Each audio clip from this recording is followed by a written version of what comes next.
Good morning, Friday, April 17.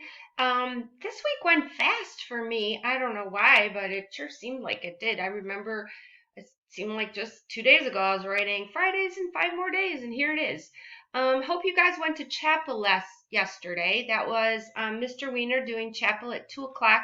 He does it every Thursday.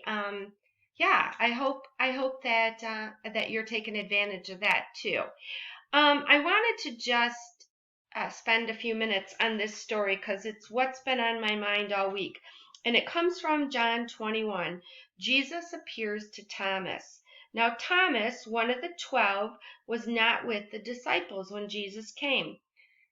Jesus rose from the dead and then visited the disciples, but Thomas wasn't with them that first time.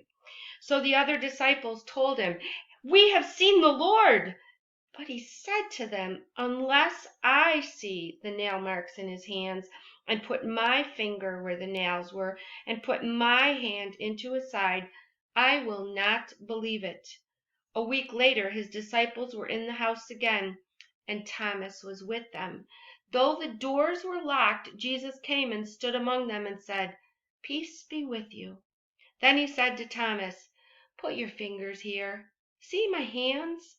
Reach out your hand and put it in my side. Stop doubting and believe." Thomas said to him, "My Lord and my God." Then Jesus told him, "Because you have seen me, you have believed. Blessed are those who have not seen and yet have believed." I find a couple things in this story pretty amazing. One, Thomas was with Jesus for 3 years. He saw Jesus raise people from the dead. He saw amazing miracles. Yet, when his trusted friends said, "We saw Jesus," he didn't believe them. That just seems funny to me, but maybe it's somewhat comforting because, there are times when we all feel like we doubt certain things about God, and yet someone who was with him said this. So don't be a doubting Thomas. Blessed are those who have not seen and believe. Let's make that every one of us. Yeah, so I'm reading in John the story, and I hope you did too. I hope I hope that you're reading this and reading your Bible and spending some quiet time because we all do have plenty of time these days, right? All right. So your lesson today is going to be on Elizabeth Eckford. I'll be looking for your American Dream essay. I'm expecting that to be about a half page to 3/4 of a page. Not overly. I understand we didn't talk about it a lot, so that's what I'm expecting, and I'll look for that today. You can turn it in anytime before 3.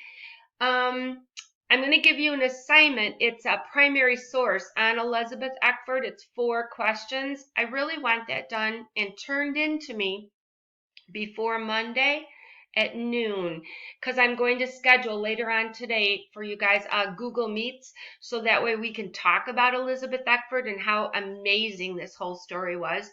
And yeah, look at that picture on 414. It says, "How does the photograph show the emotions stirred by desegregation? How can these people be so angry about one 16-year-old girl coming into their school?" Pretty amazing. Pretty amazing. All right, you guys have a great weekend, and I will be back on Monday. We're going to start Martin Luther King's speech. I'll have that for you.